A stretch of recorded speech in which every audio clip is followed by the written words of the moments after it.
everyone. Thanks again for tuning into Sin's Workshop. I hope you are all having a wonderful day. So today was a long time coming.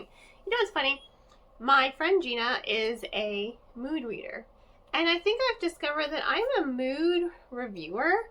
I tend to write and type better reviews when it's for a book that I'm like, oh, I'm in the mood to review this one right now, even if months have passed. And you know what?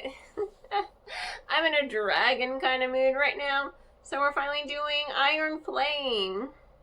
I know you guys have heard me mention it. You've heard me talk about it here or there if you're not new. This book disappointed me so much. I loved Fourth Wing. Okay, I think Fourth Wing, yes, I did get swept up in the hype. I will admit that now. When I finished reading it, Fourth Wing, I gave it 5 stars. Thinking back, I'm like, you know what? Nowadays, I think I would give it like 4 stars. I think I just kind of got swept up in it, in all of the dragons. I'm always reading dragons. I'm the token dragon girl. But I love dragons. I have to tell you. Look, I even got Puff the Magic Dragon here. I have a dragon blade here. I have more dragon blades scattered throughout my bookcases. But I love dragons. I think I did get swept up in a little bit, and I think that did affect how I read the book and absorbed it, and reviewed it. And I, thinking back, I still like it a lot. I think now I'd probably give it 4 stars, and I would still say it was worth the hype for a couple of reasons. You have a character that is dealing with chronic health issues and has to come up on top of it and not let them define him. I really do think it had really good, strong characterizations, character dynamics. I did like the way the world was established. You have a war college with dragons. So, I was super excited for Iron Flame. I was so disappointed by that book. I think me giving it 3 stars is me being generous, to be perfectly honest. I have a friend who loved the first one, and then she ended up DNFing it. She ended up not even finishing it. She's like, I still haven't finished that book. And I'm like, yeah. It was a struggle for me, too. I read the first book in like 6 hours. The second book took me twice as long. I used the Bookly app to track my reading. So I'm like, oh my god. It dragged. And I think that's my biggest problem with the book, is it drags. It just drags. That book could have easily just been split up into 2 separate books. Like, book part 1 could have been its own separate book, and I think it would have ended up being better.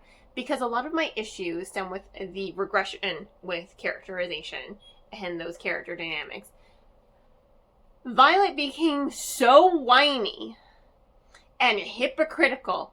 I just couldn't stand it anymore. Her relationship with Xaden, and this is throughout the book, it suffered greatly. The first book was all about him treating her as an equal, him lifting her up, him pushing her to believe in herself without needing validation from anyone else. That was a really good, solid relationship. Here, it became so codependent, it, bordered on toxic. And I was not a fan at all. You can see I'm getting a little heated.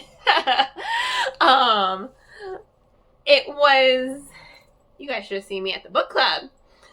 The Kiss and Tell book club. I got a little heated. I had to walk away.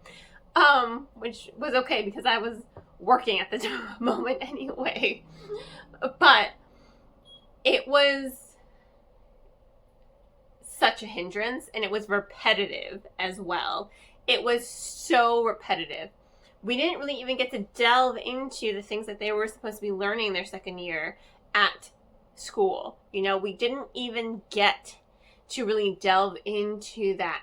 I wanted more. And I think if Yarrows had actually split the book into 2 books, she could have devoted more time to focusing on those character dynamics and enriching them instead of it coming off as repetitive and just terrible. And you want to know something else? Considering how the whole book ends with Xaden's POV, he gets one chapter like at the end.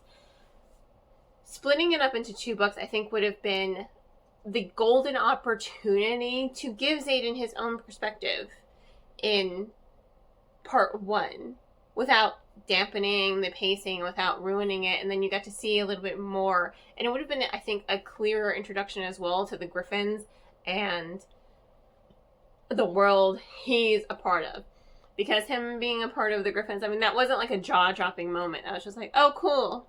We already know they exist, you know, but I think it really would have benefited if it had just been 2 separate books, because I finished reading it, right? And I'm like, how the hell is she going to get 5 books out of this? At this rate, the pacing, it seems like it's going to be 3 books, you know? I just could not.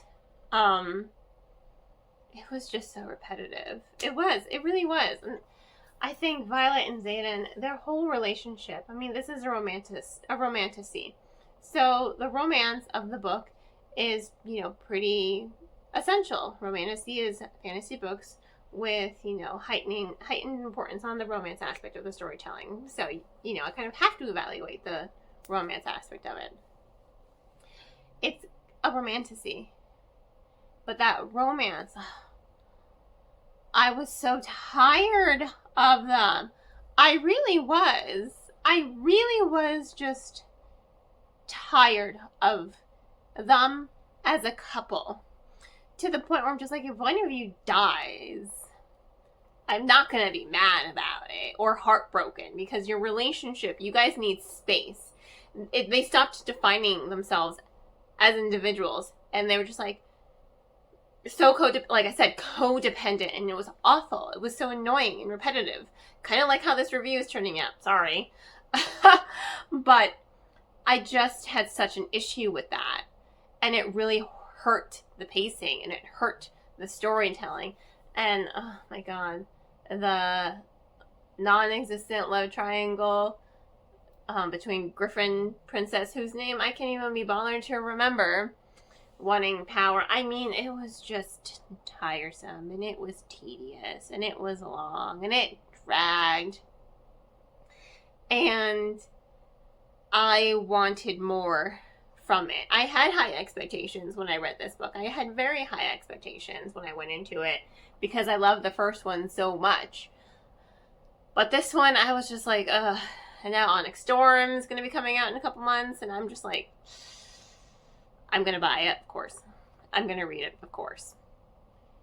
But maybe I'll enjoy it more, because my expectations from this one have gone down severely. It wasn't so terrible that I didn't finish the book, and it wasn't so terrible that I didn't DNF it, and that I'm not going to finish the series, you know. But the characterization, it needs work. And you want to know something else that was very annoying? It seemed like there were a bunch of unfulfilled thoughts throughout the novel. It was like full of a bunch of half sentences, or half, like she was writing and, oh, here's an idea, but nothing ever comes from it. And it felt very much like half thoughts strung together. It really needed another round of editing. I really do believe that. It needed another round of editing, because I was just reading it and I'm like, a lot of this does not stitch together. It does not feel cohesive. It just didn't feel cohesive to me, and it really could have gone through another round of editing so that some of those thoughts could have been fleshed out more, so that it felt cohesive. And maybe that's another issue as to why I felt like the pace dragged a lot, because it was very inconsistent with the writing style. So yeah, Iron Flame was disappointing. I think I'm being generous when I say I gave it 3 stars. I finished it. 13 hours and 26 minutes. I finished it. So there's that. So yeah, but you know, to each their own. I know a lot of people out there loved it, and I know a lot of people out there felt the same way as I did. In any case, don't forget to like, subscribe, and share with all your book loving friends. Please don't forget Please don't forget to like, subscribe, and share with all your book friends. I hope you all have a wonderful rest of your day, and as always, happy reading.